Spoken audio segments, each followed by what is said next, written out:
even when you have pedo alongside of it, growing is not ever as fast as you think it's going to be. So we're just concentrating now on getting butts and seats in those de novos and then keeping the ones that are already established rocking and rolling. So one thing that I know from a marketing perspective is the cost to acquire pretty much everywhere. The cost to acquire a pediatric patient is so much cheaper than the cost to acquire a ortho patient, and especially an ortho patient that ends up buying from you. In ortho, we use a term like cost per start. When we're doing a bunch of digital marketing, that type of stuff, and even our referrals, there's a lot of adults. So we didn't want to just cut that right off the bat. Dr. Sam came on today and shared how he scaled his practice to 10 locations and some of the road bumps he hit along the way and how to actually overcome these. This is a great episode if you're thinking about scaling and growing, because Dr. Sam's going to break down where he messed up, what he got right, and what he did to make sure that he continues to grow.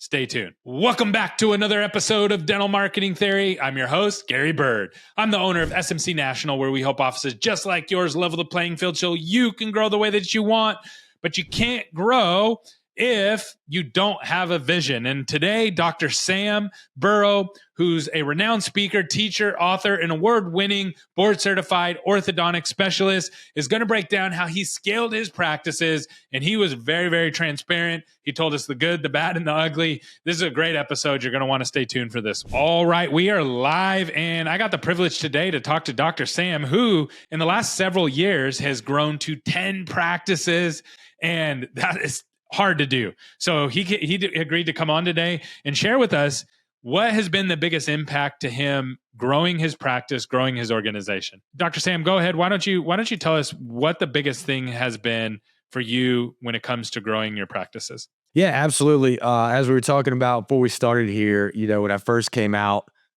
did come in with my dad. He already had an established practice and then a satellite where he worked out of a pediatric office. We were up there about a day a week.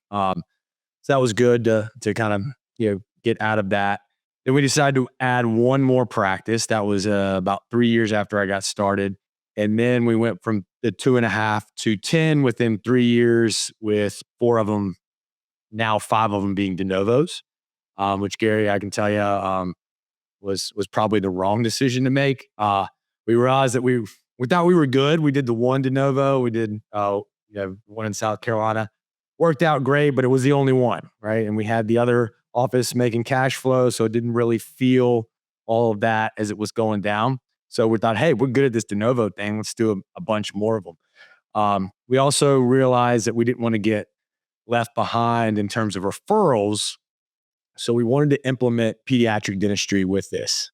So a couple of orthodontists thought they could just slap pediatric dentist on the door and everything would work out well. Not quite how it happened. Luckily enough, my dad acquired Charlotte Pediatric Dentistry, which was another big pedo office. So we were able to combine with them. So not only were we doing 5 ortho de novos, but we were doing pedo de novos too. And we're kind of on the other side of that now. Now just trying to get growth inside of those. So now going from 2.5 to 10 plus another 10 pediatric offices that are kind of in that combo zone. So we're doing a lot now with the integrating of those systems. And, even when you have pedo alongside of it, growing is not ever as fast as you think it's going to be. So we're just concentrating now on getting butts and seats in those de novos and then keeping the ones that are already established rocking and rolling. That's awesome, man. I love your vulnerability and also calling out the things that you did wrong, because that's business, right? You get 10 things wrong and then you get 2 right, and you go with those 2, and then you get 10 more things wrong and then 2 right. And that's just the nature of business, especially as you grow. So one thing that I know from a marketing perspective is the cost to acquire pretty much everywhere. The cost to acquire a pediatric patient is so much cheaper than the cost to acquire a ortho patient, and especially an ortho patient that's going to buy that ends up buying from you. So in ortho, we use a term like cost per start. So let's just say the cost per start when you market, I'm just going to use a round number, is $1,000. So you're charging $5,000, but you're spending $1,000 to generate that patient to buy from you. So really eats into your margins, especially when you don't have other things to sell them, right? Because they're only a one-time patient. Where pedo might be $50 or $100 to generate that patient, and they're coming in and buying treatment. And then what a lot of people do is they double dip and turn that some of those pedo patients into ortho patients, which is now like if you, I'm just again using round numbers, let's say it's $100 to generate that pedo patient to walk through the door, and then you also get ortho, like that's way better than the $1,000, right? Like it's 10x less. Has that been kind of your finding, or how do you guys think through that? That's kind of how we initially thought. So when Dad had that satellite practice with the pediatric dentist who eventually has now become our partner, um, it was totally like that. We were out there a day a week. We got all their patients. It was, kind of like shooting fish in a barrel. So cash flow was super high because overhead was hardly anything. We paid a little rent, but they already had the lights on. They already had the equipment. We were already using their stuff. So we just came in, paid them a high rent, and that's how that worked. We then kind of wanted to go from that. We saw that, and then we saw the, trying to look not only 1 year ahead, 5 years ahead, but maybe 15, 20 years ahead. What's adult orthodontics going to look like versus maybe adolescence? So our idea was my generation, I'm 40 now. So my kids and the kids around me, we'll probably still send our kids to an orthodontist because 12-year-olds still aren't great at wearing aligners. But we were not fearful, but just trying to look out that maybe some of the adult aligner patients, once AI catches up, once all these technologies of aligners where they don't have to necessarily see an orthodontist most of the time. I mean, we've seen these companies jumping in and out. Somebody's going to hit the nail on the head on that. So we kind of wanted to get pedo really as the source of, hey, let's get those pedo patients, as you were saying, build that pediatric practice, and then let that flow into the higher margins of our ortho practice. And that's kind of where we're at right now, trying to build those pedos and then get the systems and make it easy for the patient because, with the Amazon effect, right, everything's convenient.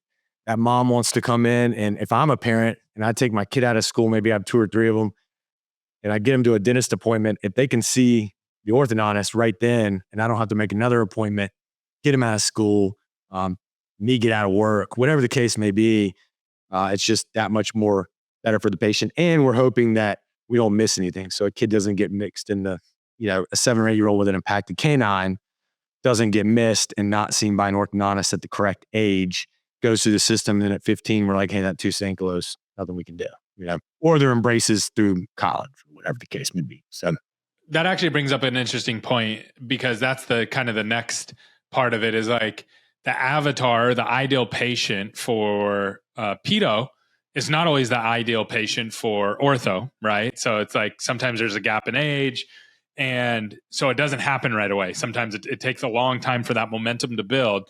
So then you end up going out and you want to attract more ortho patients, but then it's like, okay, well, what avatar do we want for ortho? Do we want the mom bringing in the kid? Do we want the doctor referrals? Those are the best, right? If you can get those, but or do we want the teenagers, or do we want the working woman as the new, semi-new? Many years ago there was no adult ortho market, almost zero, right? But now with aligners and things like that and different options, that's a whole avatar. The problem is if you build your office with like Chuck E. Cheese, the teenager, it's not cool for the teenager for sure, right? And it's not cool for the working mom who just wants convenience, and the working woman that wants convenience and is going to come in and buy for herself. So how did you kind of navigate that? Where did you guys land with that as far as who are you serving and how are you attracting them? So yeah, I'm glad you asked that. We put a lot of thought into it because when you're thinking about building these buildings and then doing de novos, where do you want to use that square footage? What's going to be the best? So we ultimately decided to keep them separate but same. So we share sterilization, we share doctor's offices, but when you come in the front, you come into a pediatric side that has all the fun stuff, the Chuck E. Cheese, whatever. You come in the ortho side, very sophisticated, clean, modern looking, because you're selling either an adult patient who we're about 50% adults on the ortho side, which has gone way up since COVID, as you probably know.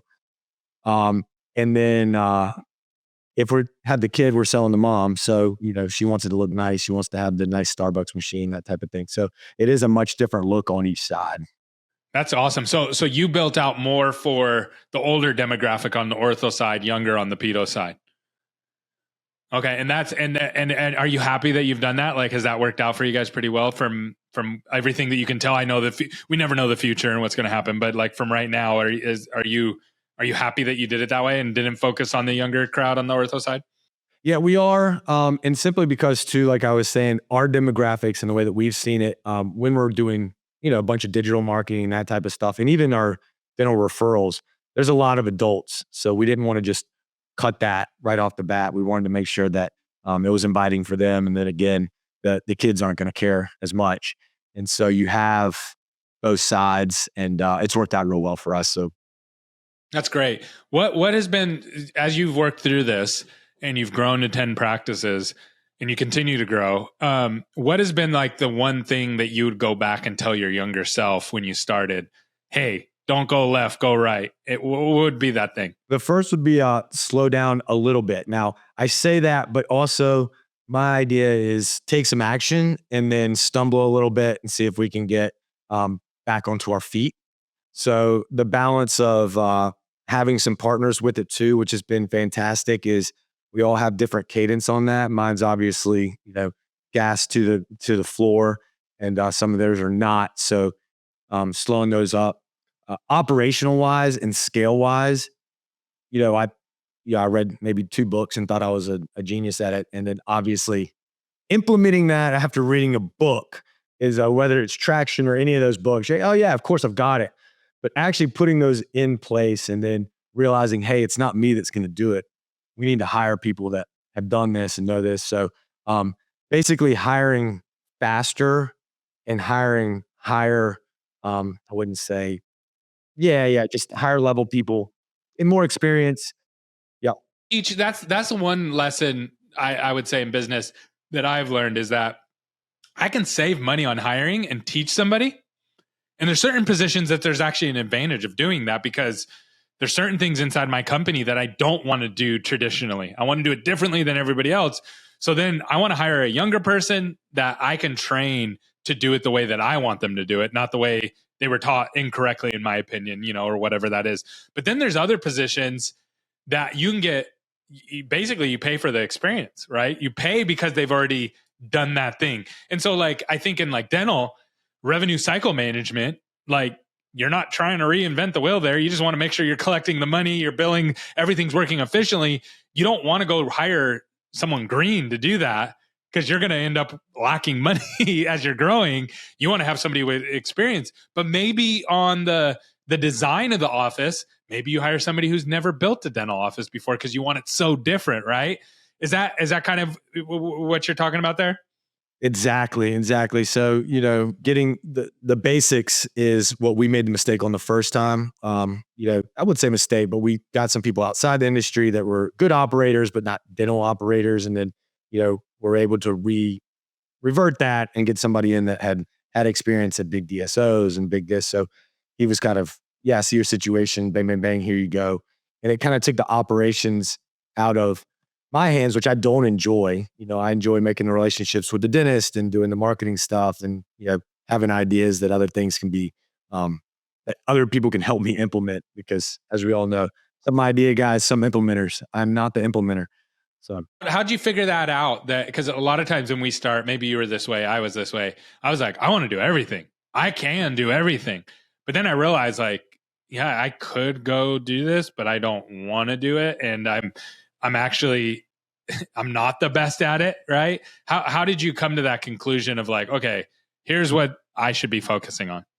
I think early on, I was like you, wanted to do everything, was doing all stuff. We got to do it this way. I just read this new book. We got to do it that way. And then, you know, realized it was nice having partners too, because they would take on different stuff. So we learned early, hey, you really like this. Why don't you stick with that?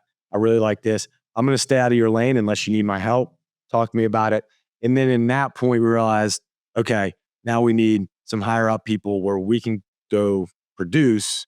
Or not as at first we thought, okay, well, I need to be out of the clinic. I need to be out of the clinic. That was my only thought. And now it's like, well, I can produce a lot as an orthodontist where somebody else for, um, X amount of money can do that operations and do it better. So why don't I go and do what we're supposed to be doing and then get back there? Yeah, a lot of times you can have your cake and eat it too if you pay attention. And also it's also quality of life too, right? Like there's times where we got to clean the toilets, I call it, right? Like no one signs up and says I'm cleaning the toilets, but if your office is opening in 5 minutes and no one's there and the toilet's dirty and patients are going to walk in, like you're the CEO, so you are the chief everything officer, so go clean the toilets. And that's life. That's going to happen. But the thing that I like about business the most is that I'm really, if my job's cruddy, it's because I made it cruddy. And if my job's awesome, it's because I made it awesome because I was intentional. Did you have any tricks or techniques to like nail that down? Because if I heard you correctly, it's like clinical, clinical, clinical. Okay, now I got to get 100% out of the chair. Operations, operations, operations. Wait a second. I could hire someone better and make more money at the same time. Something for me was like, I learned a technique where I just wrote down on a piece of paper, drew a line in the middle. I had hate, love. And every day for like a week, I just wrote down like, I hated doing this. I hated doing this. I don't ever want to do this again. I love doing this. I love doing this. And then at the end of the week, I was like, oh, I just need to find somebody to help me with these things so I can focus more on these things. Did you have anything like that or anything that you used to help you with that? It's funny. I should have had the to list, but I just basically had the list of things where the way that I would judge it is if I had whatever I had to do that morning, if I wanted to get up and hit the gym at 5:30, get done, go, get there, have fun with it, that's probably what I wanted to be doing versus like waking up and being like, oh, kind of dreading the day. Like I got to do this. There's going to be a meeting in the morning, this, that. I really enjoy being out in the dental community. As we talk about with marketing that we touched on before, at scale, all of a sudden you go from 2 offices where all your referring dentists know you have time to jump out and go get them, donuts or Chick-fil-A, show up at the office, be the person, be the guy. And then when you go to all these, now all of a sudden your radius gets so big, you only have time for so much of that. So I realize I like that kind of stuff. I like being in the clinic, producing, talking to patients, treating patients, and keeping up that clinical expertise that my dad had high expectations for. So I think that was part of it where I was like, hey, I'm no good sitting behind a computer, figuring out schedules and figuring out, what office should be open, what office should be closed, HR stuff, just that stuff would be, well, not only would I dread it, but it would be an awful operation if I ran it. I've joked with our team. I said, if I have to do HR, I'm going to quit and start a new company that's so small that we don't need HR. I'll start over. You know what I mean? I'm going to start over with a small team. So I dread, I don't know any entrepreneurs that enjoy HR. So I totally get that. So if someone's listening right now and they got 1 or 2 practices, they're like where you were day one with your dad, what would you tell them? And they're thinking about growing, right? They're like, I want to go to the moon, right? I want to have 20 practices in the next couple of years. What would you tell them? What would you say to them? What would be your advice to them? Yeah, that's a great question. So obviously there's a bunch of different ways to do it. Ours is one way that's, very cash flow poor, that type of stuff where you're going to catch in there. So I would say if you got really good at the 1 or 2, maybe build a big team. It depends on if you want partners or you don't want partners. If you have really good people that you feel you want to bring in, what we are really big on is having skin in the game, because as an orthodontist, you do have to do some of that extra stuff for marketing. You can't just throw out a digital ad because everybody's doing that. You can't just do this. You can't just do mailers. You have to have you have to follow up with the dentist. You have to have the relationship. So we feel is if you can find good people and doctors. So if you wanted to get that extra location, maybe, you had a co-resident or you have another buddy that's looking to start his own practice. Hey man, let's JV on one of these, see how well it works. And then boom, we're off. Maybe you only have 50% of that one, but then you go and do another one. Maybe then you go do another one. So just not being greedy with some of the equity and just making sure that that person is more responsible for the operations part of it. And so it seems like a smaller shop, but you have congruency in some HR stuff. And I've noticed that about dental is that a lot of dentists are like they get really hung up on like, I got to own 100%. I got to own this much of it. And it's like, you don't though. Like it's right now it's play money basically, right? Like a percentage of your company, like you're not going to, especially at your age, you're young, Sam, right? Like 100% of what you've owned right now versus 50% of what you own doesn't change your life at all right now, this second. It actually just makes your life easier because now you have partners that are helping you. Maybe in the future, it might impact you, right? Like, yeah, it's a bigger payout at the end of the day, but that's 20 years, 30 years down the road, right? Like you're not, right now, it doesn't really mean anything. It's just paper money. And so I love that advice. It's such good sound advice. I've lived that way. Like, okay, yeah, I'd rather have partners that are working with me well than have 100% and have all the burden and stress and things I can't do. So this is a really, really good episode. I love your transparency. If someone wants to reach out to you and learn more about what you're doing or connect with you, what's the best way to get in touch with you? Absolutely. I make it real easy. It's just my first name, Sam, and then BWC for Burrow, Welchel, Culp Ortho.com is my direct email. So sam@bwcortho.com. Check it every day. So it's a great way to get in touch with me, and always welcome to help. I like what you were saying too. I think our last thing brought in there, kind of getting advice from outside businesses. Us dental people get so focused on, no, you buy from this guy, you buy this much at 85% revenue, blah, blah, blah. And then realize, hey man, there's a lot of different ways to make deals, JV with people, talk to different business people. How can we mold this part and this part? So, keep an open eye.